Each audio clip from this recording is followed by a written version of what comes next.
What's up, folks? Welcome to video 4 in the series, I think. As I was saying last time, I think the idea about some of the kind of intro videos are done. I think what I'd like to do now is start to dive into some of the kind of topics that I covered in some of the sessions that we saw in the previous videos. As I was mentioning before, one of the things that I believe in very much in the kind of establishment of the business that I'm running and etc., is I believe very much in specifically being principled. And there are a set of principles that mean something very specific to me. One of the topics that means something really important to me is the idea of servant leadership. Now, I'm not an expert on servant leadership. I have some experiences that have led me to make a few conclusions which I'd like to share with you today. There are some people out there who have very clearly and probably far more eloquently articulated what they think it means to be a servant leader. People like Simon Sinek, who, for anybody that knows me, knows I'm a huge fan of Simon Sinek. Richard Branson, absolutely classic example of a fantastic servant leader. Maya Angelou, right? So, an incredibly inspiring person in general, but really fundamentally believes in the concept of, if you're in a leadership position, serving the people that you're leading. Now, those people are incredible at being servant leaders and talking, like I said, in a very eloquent way about being a servant leader. I'm probably not going to be nearly as eloquent, but I am going to give a few thoughts about what I think it means to be a servant leader and some of the stories that have kind of meant something to me along my journey of getting to the point where I am now, what I think it means to be a servant leader. For me, it comes down to 3 fundamental points. The first is, to be a servant leader, you have to put other people first. You have to emotionally invest in the people that you're leading. And finally, you need to communicate. You need to be a good communicator. You need to be able to speak to the people that you're leading. For me, there's one story that stands out, and it's the spark, it's the catalyst, it's the kindling that led to the fire that is my beliefs about leadership now. And it comes from when I was still in university. I was training to be a platoon commander, and I had a platoon for a short period of time as I was training, and I had an executive kind of second in charge person who was an enlisted man named Sergeant Diot. And Sergeant Diot had been through everything. He'd seen everything. He'd been deployed downrange. He'd been to Bosnia. He's done everything. Incredible man. And it was his job as the 2IC, with a young officer in charge of this platoon, to A, lead the platoon, realistically, because I wasn't doing it, because I was an idiot, and B, turn me into an officer, to turn me into somebody who actually knew what they were doing, in both in leadership and in the art that was infantry combat. And I remember very clearly what was happening. I was leading the platoon, and we were in a place called Gagetown, New Brunswick. For anybody that's ever been in the Canadian Armed Forces, they'll know where Gagetown, New Brunswick is. It's the arse end of nowhere. What I would say is, in the middle of August, which is when this was, it's hot. It was really hot. It was about 40 degrees with the humidity. And we were on the back, it was a Friday, we're in the back of a long week of training with the platoon.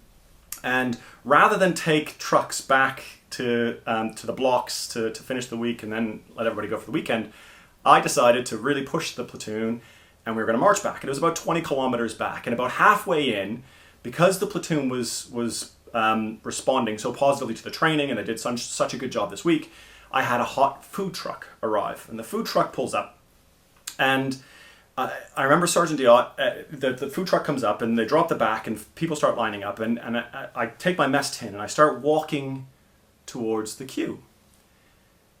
Everybody else is getting ready and that sort of thing, and I'll probably be one of the first at the queue. And Sergeant Diot grabs my arm and holds me back. And he looks at me in a voice that I knew a life lesson was coming. And he looked at me and said, "Where are you going, sir?" I looked at him and said, "I'm going to get some chow, Sergeant Diot. You come with me?" And he looks at me and he shook his head. And he said, "Sir, you don't eat until every one of them has eaten." Now, we were training. We weren't in the middle of a combat scenario. There was more than enough food to go around. It wasn't about the food. What Sergeant Diot was saying was, my responsibility was to put the needs of every single person in my charge first, before my own needs, to make sure that every single person in that platoon had what they needed before I even started to think about what I needed. That was a long time ago, but that lesson has stayed with me all through my professional career. I have a saying, and it means an awful lot to me. And again, those that know me know I say this all the time. I believe, the most important thing that a leader can do, the most important facet of their job, there are lots of facets, but the most important facet of a leader's job is to set the conditions for other people's success. That's really what a leader's job is to do. It's not to deliver amazing things themselves. They might be an amazing writer or fantastic software developer. But if you're a leader, your job isn't to develop amazing software. Your job is to set the conditions for other people to write amazing software. Now that sounds simple, doesn't it? Setting the conditions for other people's success. The reality is, it's hard. I find it hard, and to be honest, to use a quote that my dad always used to say to me, if you're a leader and not having sleepless nights, you're probably not doing it right. For me, I start with a vision.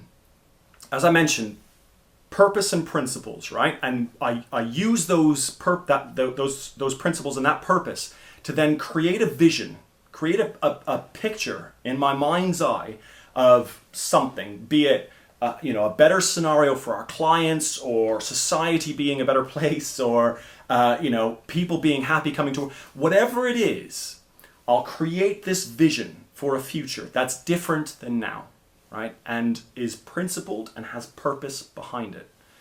So I'll paint this vision for this future, and then I'll talk about it. And I'll talk about it in unashamed, vaulted, kind of lofty language. I'll talk about it using hyperbole. I have no qualms about being a cheerleader for that future.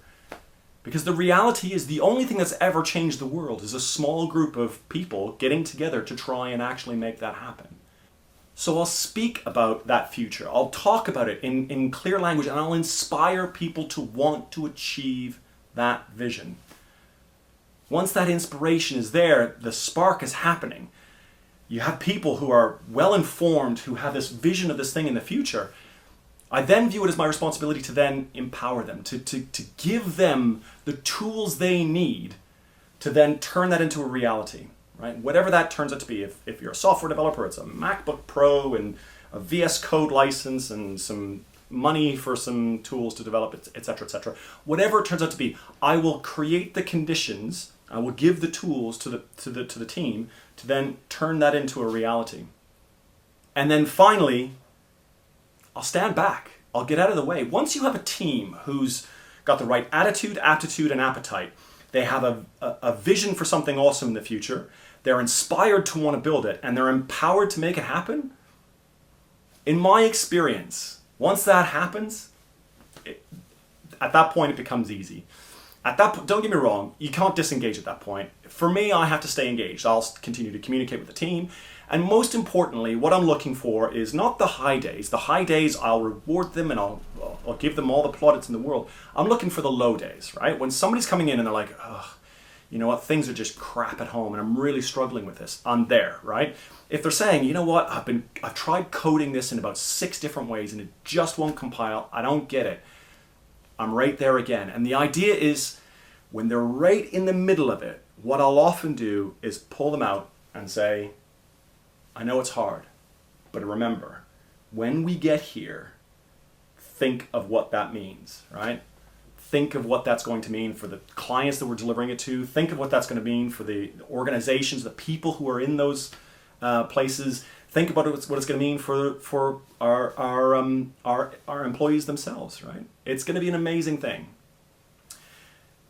That's it for today's video. I'll wrap it up there. These are just some of the things that mean something to me in terms of servant leadership. I'd love to hear what you have to say. So whether you're watching this on YouTube or on LinkedIn, comments below. I'd really love to see them. My promise to you is that if you put a comment there, I'm going to reply to it. I will actually reply to every comment that comes in. So if you've got something to say, whether you agree with me or not, I want to hear it and let's have a conversation about it. Other than that, the usual thing, Stay happy, be nice to each other, and we'll see you next time.